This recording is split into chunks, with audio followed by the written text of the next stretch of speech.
pag outpatient, hindi kino-cover ng PhilHealth. Bakit hindi nyo ito i-cover? Napapansin ko, kailangan i-admit muna ng isang araw para i-cover ng PhilHealth. Mas gastos yun. Kasi magbabayad sila sa kwarto. Nalulungkot ako sa mga kababayan nating mahirap. Ilang buhay pa ang mawawala dahil sa kapabayaan ng serbisyo po ng PhilHealth. Good day to everyone. As promised, we are conducting this hearing to pursue our objective of making government services more accessible to the public, especially when it comes to healthcare. Let us always be reminded that health is wealth. Bawat piso sa budget na nakalaan para sa kalusugan ay mahalaga para maprotektahan ang kalusugan ng ating mga kababayan. Kaya hindi po dapat ito nakatenga at magamit ito para makaligtas po ng buhay. PhilHealth po ay para sa health. Paulit-ulit ko pong sinasabi yan. Bago ang lahat, isang kahit paano, may magandang balita muna. Naiulat po na aprobado na ng Board of Directors ng PhilHealth ang pagbabasura sa kanilang single period of confinement policy na alam natin ay mahigit isang dekada na pong nagpapahirap sa ating mga kababayang may sakit, no?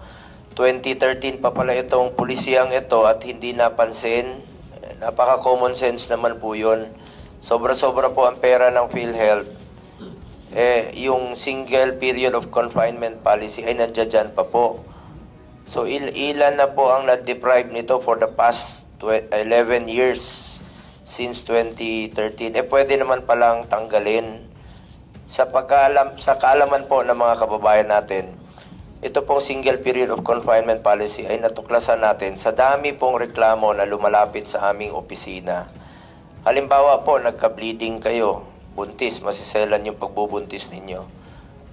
Pag na-admit kayo bukas, within 90 days, bawal na pong i-cover muli ng PhilHealth because of this policy. Illogical po ito, kalokohan po itong pulisiyang ito. Pangalawa, tayo, pasintabi lang sa kumakain. Mahilig akong kumain kahit saan. Hindi maiwasan, magka-diarrhea tayo. Bawal nang i-cover muli pag na-admit ka. Nung klaseng pulisiya yan. Kalokohan yan. Pangatlo, pneumonia. Pag na-admit ka muli, because of pneumonia, bawal na naman. Mapigilan mo bang magkasakit? Hindi natin alam kung kailan tayo magkakasakit. At bakit nyo i-deprive sa Pilipino yan? Pera ng Pilipino yan, contribution, sweldo natin yan. Kinakaltas po sa sweldo natin. Kaya nga PhilHealth, para insured tayo kung sakaling magkasakit tayo. Ang dami nyo pong pulisiya na dapat matagal nyo na pong pinag-aaralan. Ngayon, pag-usapan natin dito, iniiwasan nyo naman kami rito. Alam nyo, kalokohan po itong single period of confinement policy. Nagpapahirap po ito sa Pilipino. Salamat naman po. At finally, in-scrap nyo na, tinanggal nyo na po itong single period of confinement policy. Sulit po ang ating pangungulit. At hindi po ako titigil. Nakukulitin kayo bilang chairman po ng Committee on Health. At hindi po ako titigil dito sa ating adhikain na expand pa yung medical services. Matapos nating madiskubre na 500 billion ang reserve funds ng PhilHealth. Ibalik nyo po yan sa tao. Pera po ng tao yan. Hindi po inyo yan. Contribution. Subsidy. Dapat yung mga makikinabang po, ang ordinaryong mamamayang Pilipino. Puntahan nyo po ang mga ospital. Ando doon po yung mga mahirap. Makikita nyo, nasa bangketa, nag-aantay, walang pambayad sa ospital. Habang natutulog yung pera ninyo, ilang buhay na naman po ang mawawala ng mga kababayan nating may sakit. Huwag nyo pong pahirapan ang mga kababayan nating mahirap. Mahirap na nga, pinapahirapan nyo pa. Hindi po ako titigil. Pati sa inyong budget, babantayan natin yung budget ninyo. Matapos po ang 3 hearings dito sa Committee on Health, hinggil sa anti-people, anti-poor policy na ito, sa wakas ay tuluyan na pong binasura ng PhilHealth Board ang itong single confinement policy. Salamat po.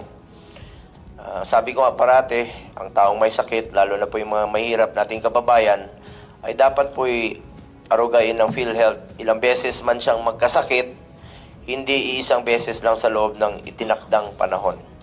Our mission for much improved public health care and expanded health services does not end with the scrapping of this said policy.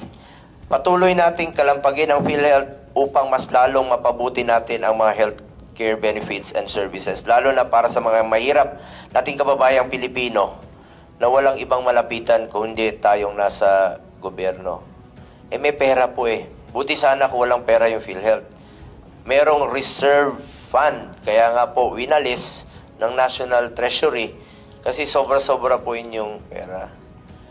Bakit hindi kayo mag-isip ng marami pang mga benefit packages, increase case rates para lesser out-of-pocket expenditure?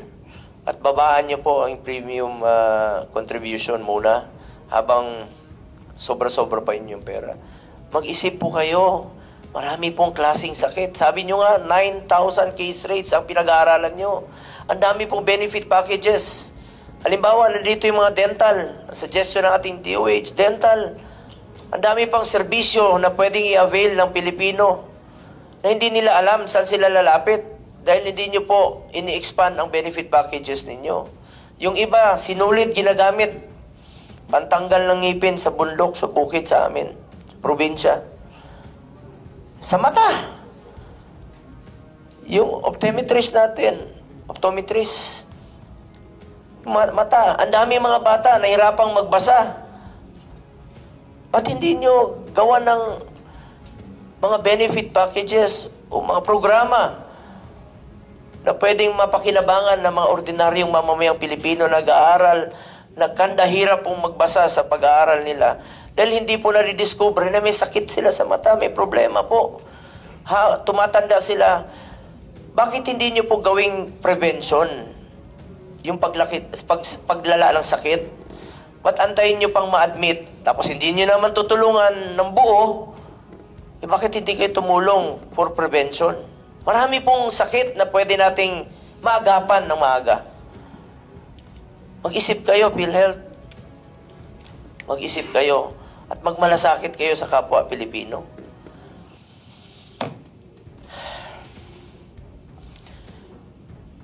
To truly realize the spirit of universal healthcare, it is imperative that PhilHealth maximize their available resources and focus on increasing case rates to lessen out-of-pocket expenses for those needing medical attention, expanding benefit packages in pursuit of providing universal healthcare in accordance with the law.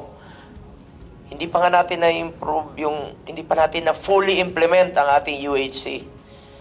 Mga doctors, dito naman po kayo, DOH, sa inyo naman po yung mandato. Tulungan nyo po na ma-fully implement po itong universal healthcare law. Andiyan po yung pera Buti sana ang rason ninyo walang pera. Yun, matatanggap pa siguro natin. Andiyan po yung pera ng PhilHealth. Bakit hindi nyo po ito? Ang dami Focus on increasing case rates to lessen out-of-pocket expenses for those needing medical attention. Expanding benefit packages in pursuit of providing UHC. Lowering premium contributions for members. Meron tayong ipinasa rito. At hopefully sana may sa batas po ito.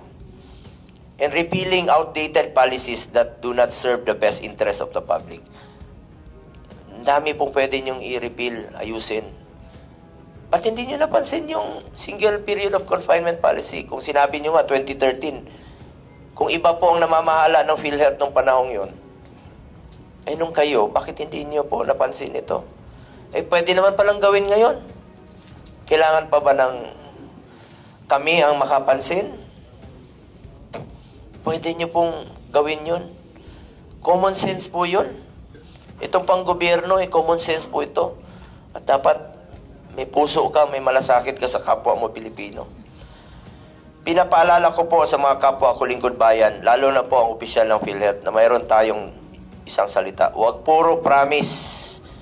Kailangan ng agarang aksyon at resulta dahil buhay at kalusugan ng mga kababayan natin na nakataya rito. Siguro napagod na sa kakapromise, hindi na kayang tuparin. Habang patuloy ang pag-aaral at deliberasyon at diskusyon ninyo ng mga opisyal ng PhilHealth, may mahirap po tayong mga kababayang Pilipino na namamatay. Ang dami po dyan namamatay. Ayaw na pong magpa-hospital dahil hindi po natutupad ang inyong pangakong mas magandang serbisyo. We must all act with an extreme sense of urgency kasi buhay po ang nakataya dito. The ongoing policy discussions and reviews within PhilHealth should not and cannot just happen at the cost of people's lives. These are real people. Our parents, our children, our grandparents, our breadwinners who are suffering and dying due to preventable conditions simply because the resources are not reaching them on time.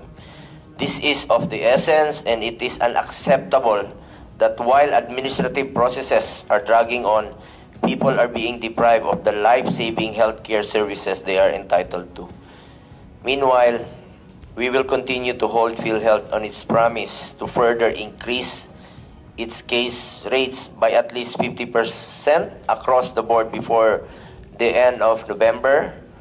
Yun po'y pinangako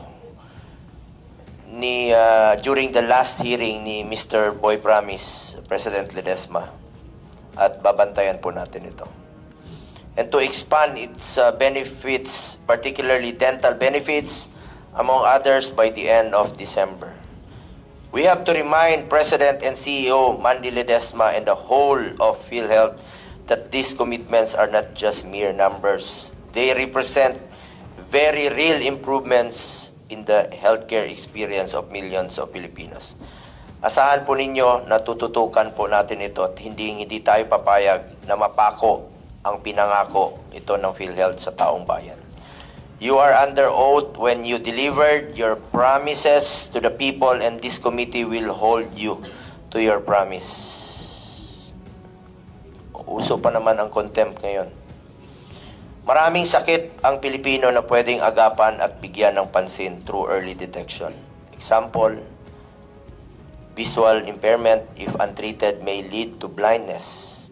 According to a study of the Philippine Eye Research Institute, around 2 million Filipinos are visually impaired. The study also found that 9% of the kindergarten kids and 16% of high school students are affected with visual impairments. In terms of oral health, 7 out of 10 Filipinos, or 72% of the population, have dental caries or tooth decay, according to the Philippine Dental Association. Hindi na dapat hintayin na lumala ang sakit. Sabi ko nga, mas mahal na ang procedure tsaka pa action na ng PhilHealth, kakarampot lang po ang inyong share na binibigay pag lumala na yung sakit. Bakit hindi kayo tumulong sa prevention? Importante dito ang prevention at early detection. Mas efficient dito dahil hindi nagagastos ng malaki ang PhilHealth kung hindi nalalala ang sakit ng Pilipino. Bakit pang antahin natin na mabulok ang ngipin o mangailangan ng mahal na procedure para sa komplikasyon kung pwede naman magkaroon at maisama sa programa ang teeth cleaning at dental consultation? Prevention and early detection are foundational pillars of a robust healthcare system. By focusing on preventive care, we can mitigate more serious and costly health conditions later on. Baka mas makakatipid pa kayo kung maagapan po ang sakit. It is more efficient and sustainable for PhilHealth to invest in preventive measures like regular checkups, dental cleanings, and early intervention for minor health concerns rather than waiting for conditions to worsen and become more expensive to treat. Marami po ng mga kababayan nating Pilipino ang takot magpa-check up dahil wala pong pambayad. Walang coverage ng PhilHealth. Yung iba nga po, hindi nila alam, membro pala sila ng PhilHealth. Paigtingin nyo po ang inyong educational campaign na lahat tayo ay membro po ng PhilHealth. Yung iba po, tinitiis na lang ang sakit. Aksyonan nyo po ito, PhilHealth. Ang hadlang dito sa pagpapacheck up nila, takot sila sa babayarin sa ospital. Yan talaga ang pumapasok parati sa isipan ng ordinaryong Pilipino. We also suggest to PhilHealth to cover the cost of prescription glasses and other assistive devices such as wheelchairs and crutches. Palawakin nyo rin po ang mga libreng gamot at padiliin nyo po ang access sa mga ito. Maaari nyo rin po makover ang emergency outpatient services, pati na rin po ang pagpapalawak sa maternity care packages. Isa pang polisiya na sana pag-aralan nyo ng mabuti. Please lang. PhilHealth, nakikinig ba kayo? Attorney Santos, kindly. Yes, Mr. Chairperson. Ito pong emergency outpatient services.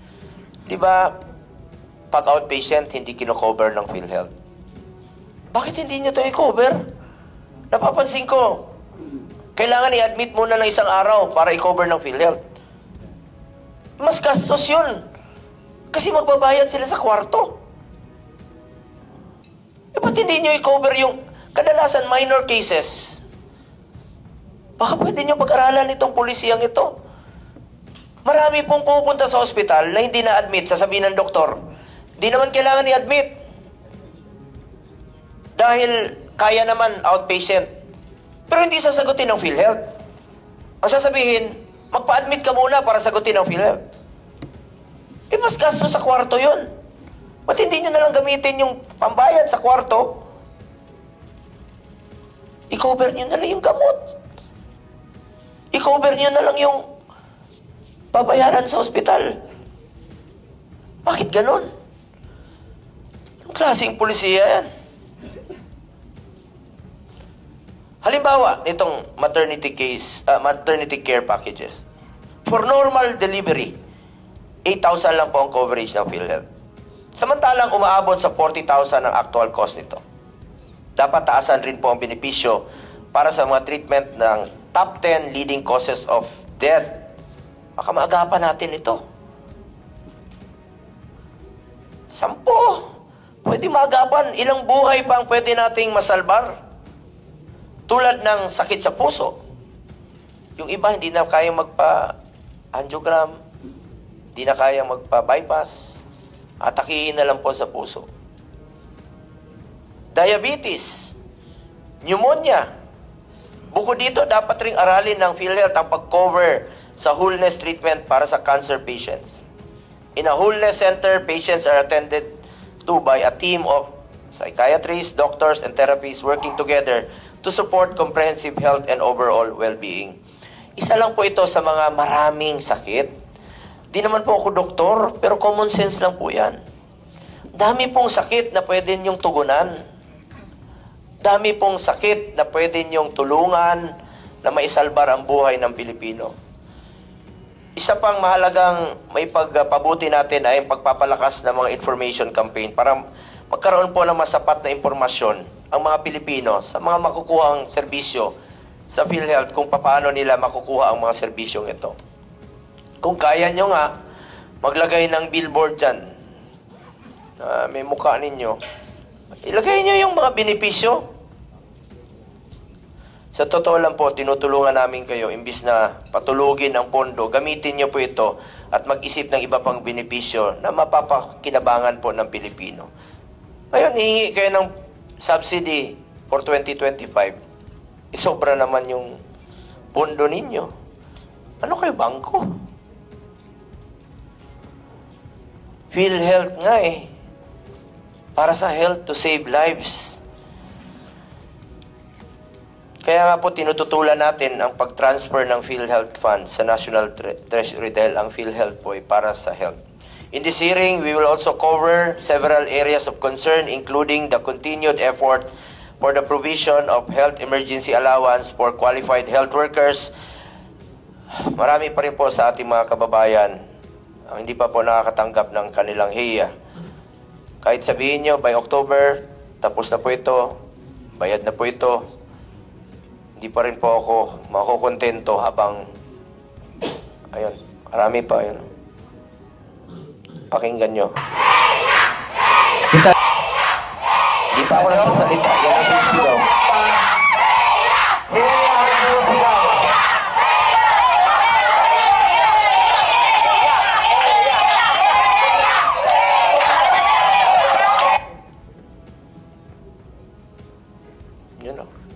Luna, Isabela, Dasmariñas, Cavite.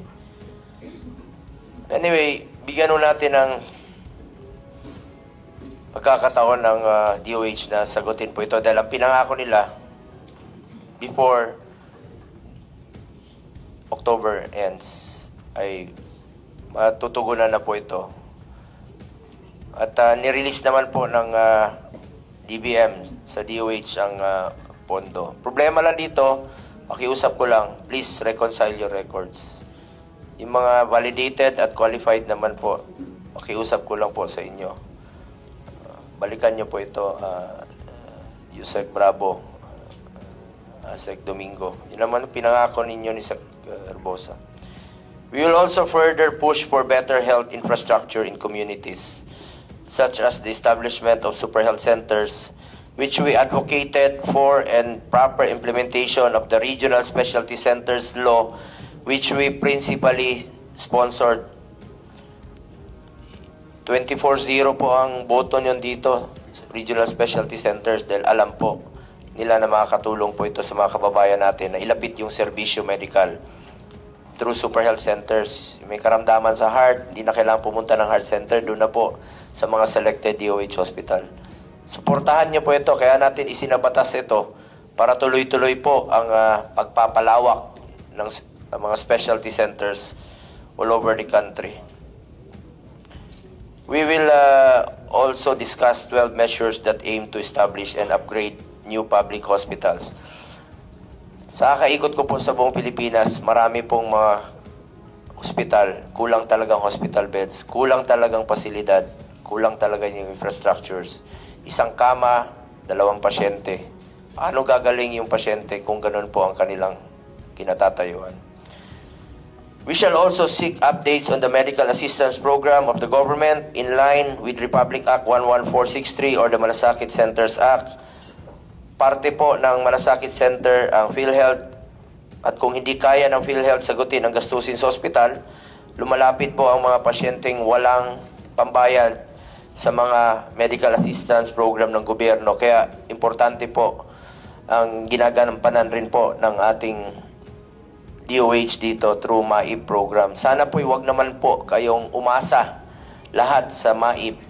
Kung tataasan nyo po ang inyong case rates, benefit packages, kung mas masasagot nyo ang hospital billing through PhilHealth, malaking tulong po yan sa ibang ahensya na pwede pa nilang paggagamitan po sa iba pang mga pasyente. Huwag nyo masyadong iasa sa DOH, sa DSWD, sa PCSO, dahil limitado rin po ang kanilang resources. Dapat po magtulungan kayo para ma-attain po natin itong pinaka-lesser na po na babayaran ng pasyente. Sana yung mga mahirap nating kababayan ay wala na sanang babayaran sa pagpapa-hospital. Ang layunin naman po ng Malasakit Center, batas po yan, it's a one-stop shop. Yung 4 agencies, PCSO, PhilHealth, DOH at DSWD, mag-aambag po sila. Pero malaki po ang gagampanan ng PhilHealth dito. Kasi po, kung gagamitin ang pondo ng PhilHealth sa maayos, mas malaki ang kanilang magiging parte sa hospital billing, ay mas mababawasan po ang babayaran ng ordinaryong Pilipino na walang pambayad sa kanilang pagpapa-hospital. Gaya ng ilang ulit ko pong sinasabi, ang mga Senate hearings na ito, nakawalo na tayo.